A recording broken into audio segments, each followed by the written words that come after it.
V tejto časti ešte nebudeme pracovať s fotografiou, ktorú použijeme v plagáte, ale najprv si vysvetlíme prácu s panelom Layers, ktorý je alfa a omega všetkej práce vo Photoshope. Otvorte si Photoshop, ak ho ešte nemáte, a na DVD nájdete zložku Statues.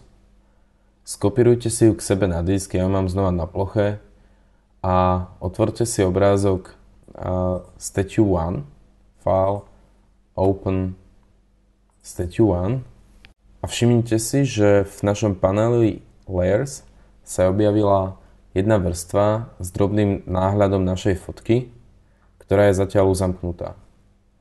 A to znamená, že nemôžeme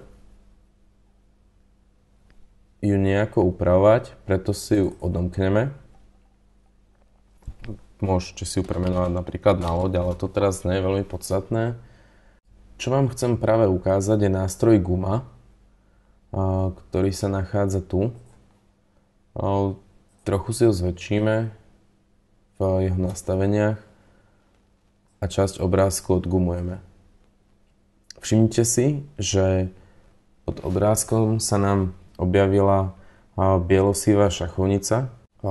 Toto je znak priesvitnosti, že už sa pod týmto obrázkom nič nenachádza. Takto sa to zobrazuje aj v iných grafických programoch. Keďže vám ešte s touto fotkou niečo chcem ukázať, vrátim to o krok späť v menu Edit, Step Backward, alebo klávesová skratka Ctrl Alt Z. K nášmu obrázku si pridáme ešte jeden. Najlepšie to spravíte, ak si ho otvoríte niekde vo vašej adresárovej štruktúre. Nájdete si zložku Statues a vložíte si obrázok Statue 2 priamo dovnútra Statue 1. Nasmerujte si ho niekde viac napravo a stlačíte Enter. Ďalšiu vec, ktorú vám chcem pri vrstvách ukázať, je možnosť ich skrývania. A teraz vám poviem, aký je rozdiel vlastne medzi vrstvami v Photoshope a vrstvami papiera. Samozrejme, vrstvy vo Photoshope sa môžu medzi sebou akokoľvek prelínať. Vynikajúcim nástrojom je maska. Teda ak máme teraz označenú Statue 2, tak si k nej môžeme pridať masku. Je to táto ikonka. Objavila sa nám tu biela plocha.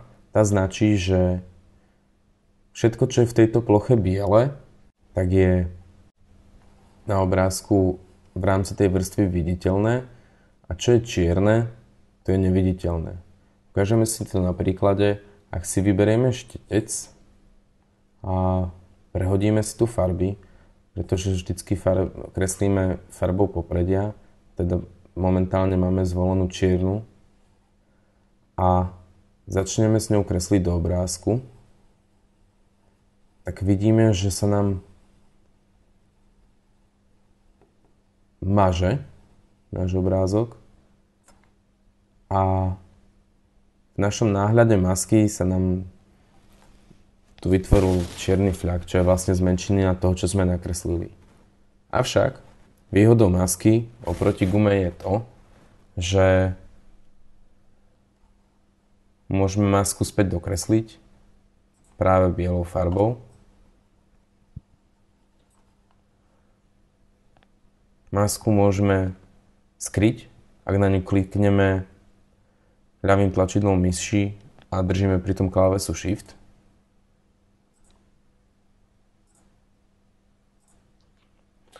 A samozrejme masku môžeme aj natrvalo odstrániť.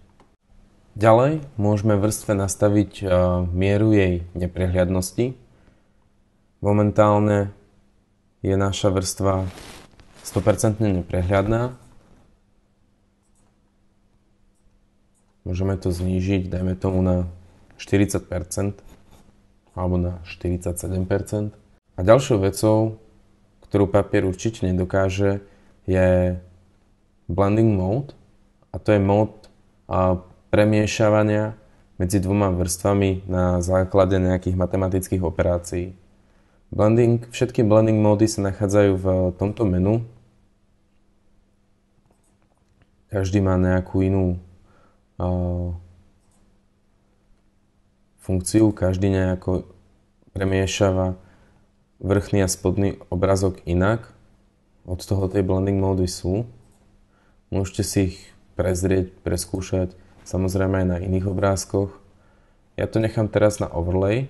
To je tak asi všetko, čo potrebujete vedieť pri vrstvách. Že tam existujú masky, že tam existuje neprehľadnosť a že tam existuje blending mode. Ale ukážeme si ešte jednu vec. Vytvoríme znova masku v našej vrstve Statue 2 a nezoberieme tentokrát štetec, ale Gradient Tool, nastavíme Radial Gradient, to je tento druhý, nakreslíme v maske čiaru niekde od stredu obrázku až ku kraju. A čo nám vzniklo? Vznikol nám pekný radiálny gradient od našeho bodu, od ktorého sme zvolili, a od bielej farby až po čiernu v kruhovom tvare. Na tomto krátkom a jednoduchom príklade sme si vytvorili našu prvú koláž, ktorú ak chcete, môžete si ju uložiť. Pre ďalšiu prácu ju však potrebovať nebudeme. V ďalšej kapitole sa už budeme venovať fotografii, ktorú použijeme v plagáte.